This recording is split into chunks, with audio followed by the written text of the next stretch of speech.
Get a hold of that on. In Glasgow, they call Billy Connolly Big Yon, the big one. Not just because he happens to stand over 6 feet tall, but because he's the biggest thing to sweep Scotland since, well, nobody can remember when. I was going to come in the bus, but Any Connolly show is an immediate sellout and could be half a dozen times over. His long-playing records outstrip pop stars like the Osmonds. They queued round the block to buy his last one, and already it sold well over 250,000 copies.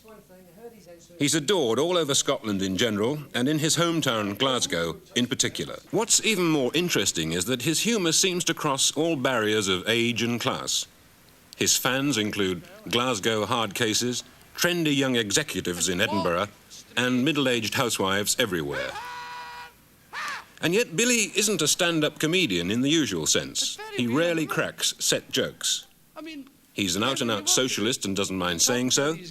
He's very often outrageously irreverent and makes the odd biting social comment. But on the whole, his patter just rambles on, taking his audience by the hand through situations and places they already know, but haven't seen the funny side of before. Like most great comedians, Billy had a tough start in life. He was brought up by relatives in a backstreet Glasgow close after his mother had left home. Just across the road was the Roman Catholic junior school he first attended, and about which he now jokes unmercifully. I was in the third row, which is just about where we are sitting here, and that was the stupid but savable crowd, you know. And I was in the front seat, just about exactly here. You know, the teacher sat right in front there, so she could sort of slap me and waking up. I was here, and here were the animals. Right here were the cavemen, you know, the high forehead and the big stick. They sit around here and do things. There was always noises over there, muttering in this section. The one at the back of that row, well, he was near the door at all times, you know, because he was always, they were sending for the janitor to drag him out. He was doing something ridiculous, starting fights and muttering. It's great. This row was my favourite. All my stories are based on the last row. You can't say much about these guys, they're all civil servants, you know.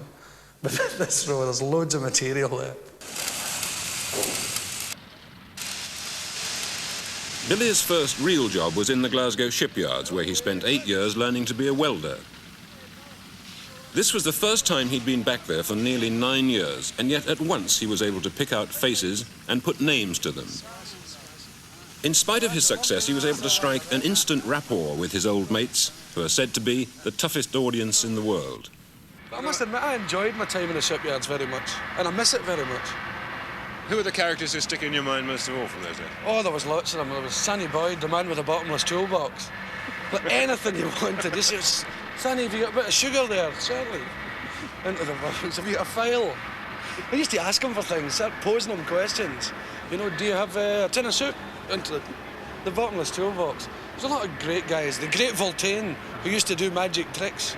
And I don't think he was too bright, the guy. He had a silver welder's helmet, and he used to do his magician bit.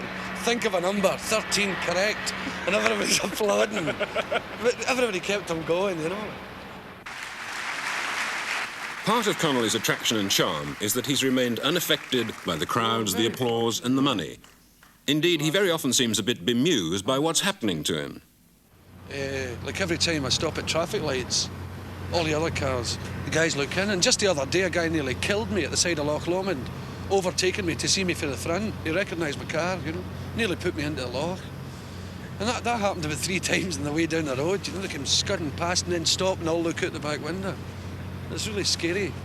Billy Connolly is not only extremely successful and well off, he's now highly respectable. This is a Glasgow museum called the People's Palace, and inside there's an exhibition to mark Glasgow's 800th anniversary.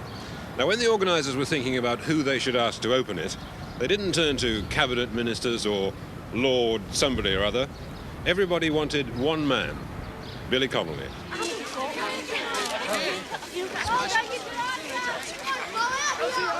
It's not easy to define the Connolly mystique. He's like some urban witch doctor, running his hands over Glasgow and unfailingly finding the nerve centres. Then he can tickle until you're in hysterics, or just as easily press hard enough for it to hurt. His millions of devoted patients, on the other hand, seem to see him as more of a gifted faith healer. Perhaps it's that they see in him the realization of their own aspirations. The kid from the back streets who's now accepted by the powerful, and yet who still speaks their language. Billy not only opened the exhibition in Glasgow, he's in it himself. At the age of 32, he's already been immortalized with his own showcase containing some of his more outlandish props and his record-breaking discs.